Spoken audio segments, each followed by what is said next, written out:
Sedikit saja ingin dulu sampaikan, kita memulai sebuah amal kebaikan dan itu menjadi amal ibadah yang terus menerus dan akan kita panen di akhir.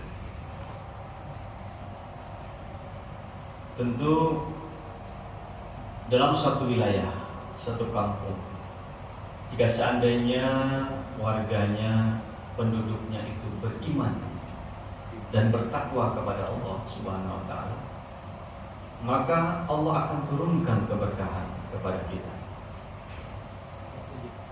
Keberkahan dari langit dan dari bumi.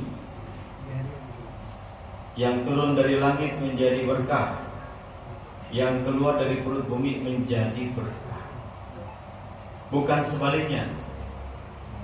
Yang turun dari langit awalnya dinanti-nantikan, ditunggu-tunggu, setelah paceklik yang berkepanjangan, hujan terus menerus tidak berhenti, jadi musibah, jadi bencana, jadi banjir, tanah longsor yang dikeruk dari perut bumi, hasil tambang, hasil bumi, bukan kemudian menjadi berkah bagi penduduknya, tetapi justru menjadi bencana dan malah musibah. Nah, itu Allah ingatkan kita dalam ayat yang belum yakin pian hafal semua. Ya.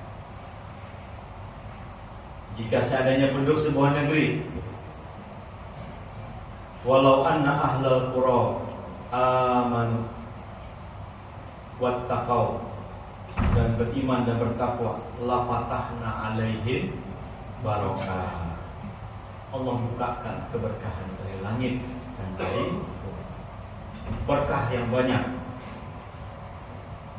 Nah, dalam memulai sebuah amal kebaikan seperti membangun rumah ibadah, tadi Ustaz Zulfakar sudah menyampaikan dalam surah Taubah itu, orang yang memakmurkan masjid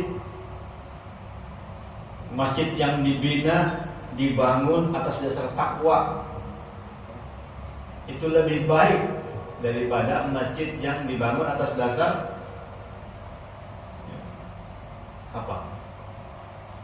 Diror, masjid diror, atas dasar bukan karena takwa, tetapi karena maksud dan tujuan yang lain. Contoh ini kasus perluasan masjid Al-Muttaqin, tempat orang-orang yang bertakwa di sini menjadi sarana untuk ladang ibadah. Bukan hanya makmur dari aspek peribadatan. 3 kriteria masjid itu kan, masjid percontohan nasional. Itu yang pertama adalah aspek muamal, aspek ibadah, ubudiyah. Kemudian yang kedua, aspek manajerialnya, pengelolaannya. Nah, kemudian yang ketiga, aspek bagaimana memakmurkan masjidnya. Jadi membangun masjid bukan hanya untuk ruku dan sujud saja, tetapi untuk sarana sosial kemasyarakatan, termasuk pusat ekonomi. Bahkan dulu zaman Nabi itu melantik para gubernur di masjid, berlatih berkuda di pelataran masjid. Jalannya luas, halamannya kawasan bubuhan kebondoan latihan pesan untuk orang juga kan. Nah, latihan